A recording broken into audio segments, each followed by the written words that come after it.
A shortage of dumb people doing really stupid things. Welcome to another edition of Idiotology with Lynch and Taco. 1011 WJRR. Bunch of frickin' idiots. All right, this hour brought to you by JR's Earth Day birthday. It is returning in March of next year, March 21st. Central Florida Fairgrounds tickets are on sale now. We want to see you there, so grab your tickets, and we advise that you get them as soon as possible. Save some money on them. Yeah, it's a tiered pricing system. There's groups of tickets at X amount available. Once those are gone, they bump up. Once those are gone, it bumps up. So, get in while the getting's good. Grab your tickets. Earth Day birthday. It's going to be awesome. And by the way, yes, the text line, people are not getting texts back, but I can see all your texts. So good morning to everybody. We're having an issue on our back end. Mm-hmm. I hate those back end issues. Hard to reach sometimes. Sometimes it takes an ointment. At least a gel, maybe. Speaking of ointment, you need me to get one for your lip? Pat bit his lip. Bit the inside of the lip. Isn't that fun? I think I'm still bleeding.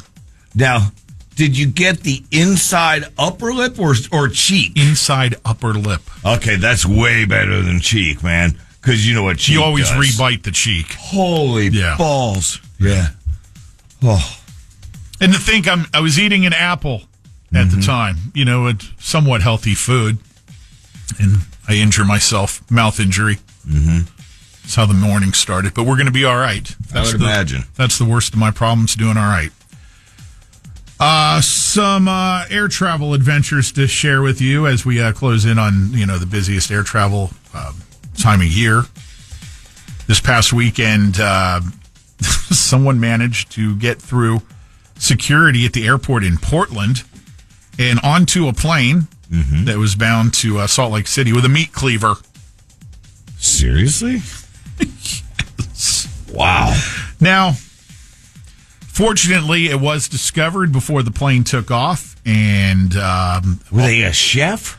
Well, this is what I was going to. The story here does not have a lot of detail other than what I'm giving you, and the TSA, of course, categorizes that as a hazardous item, obviously, and it begs the question: why is one traveling with said meat cleaver? You surmise perhaps a chef. Mm-hmm. Wouldn't you, if you were like a professional chef, have like some sort of carrying case that you declare and check at?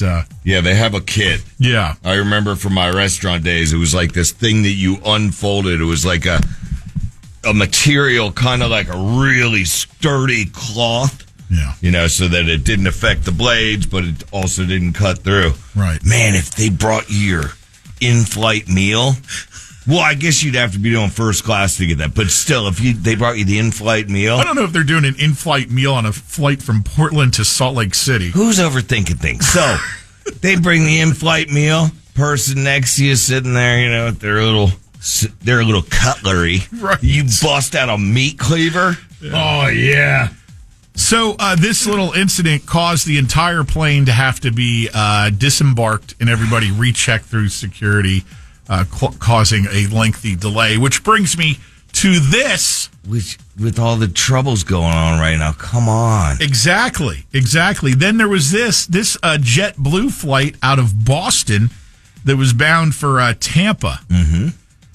They actually made it up into the air when all of a sudden one of the passengers decided they needed to use the restroom. Okay. Because they had to vape some weed in there. And how did that one go? JetBlue 1191, I just have some questions. Is the cockpit secure right now? Hey, for cockpit secure, we had a customer vape in the lab, and smoking marijuana in the lab. We'd like it to turn to Boston. JetBlue 1191, roger.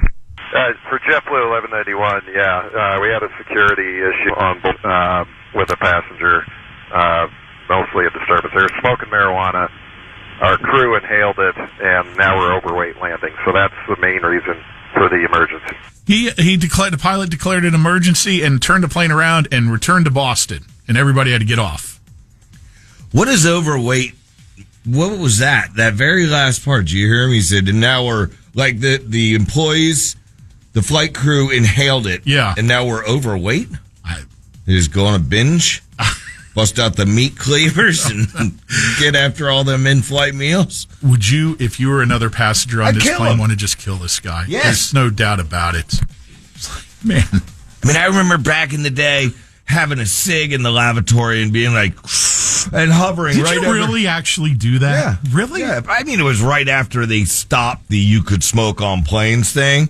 But I was like, and I'm hovering, Pat, right over that hole where probably some dude about 350 pounds had just, Waffle Housed it in there before. And here I am, Pat. Like, you got to do it like this.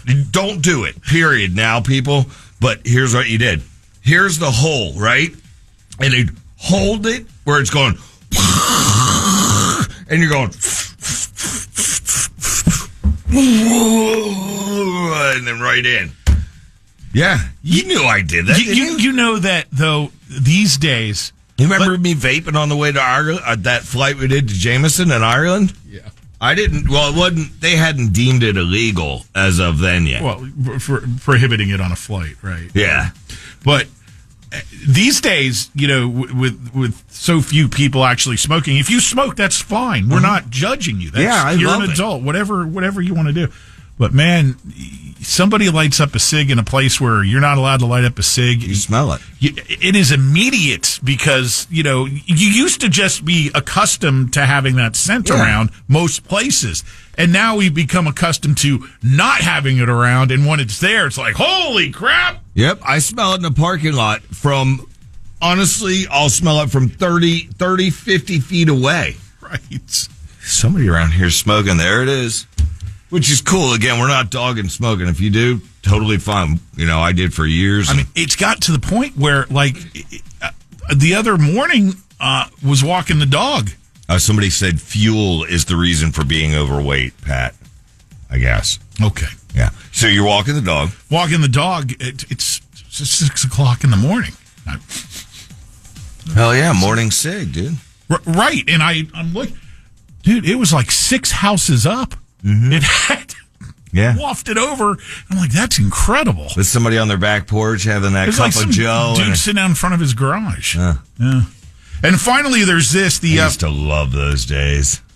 First individual to be cryogenically frozen in China is in the news. Overweight landing, Pat. It is something to do with the fuel, but it's like landing just after takeoff without being able to burn off excess fuel makes total sense. Thank you all at 22526. Go ahead. The woman who became the first person in China to be cryogenically frozen is in the news. I don't think she knows she's in the news because she's cryogenically frozen. Yeah. Her husband had this done to her when she passed away from lung cancer, and obviously he was pretty well-to-do, and he's like, I don't want to live without her, and I really hope one day there'll be a chance to bring her back through science and whatever. Well, he's now getting roasted because years after having her cryogenically frozen, it's now gotten out that he has found somebody new. Oh, of course. Why would you roast the guy? Wouldn't you do the same? Well, not you, them. It just got me thinking. Yeah. Which, of course, yes, that's fine. If people want to freak out about it, whatever. If all of a sudden, boom, here's the technology to bring her back and you've got this new love in your life. Mm-hmm. Hey, now honey. you have a decision. Hey, honey, meet Rebecca. We're going to all have a nice, happy life together. You know how we can't text back at 22526? Somebody texted in, don't text back if you're gay. That's sick burn, man. We're not ignoring you. We're just dealing with this technical snafu, which is now into its 4th day. Bear with us. Lynch and Taco.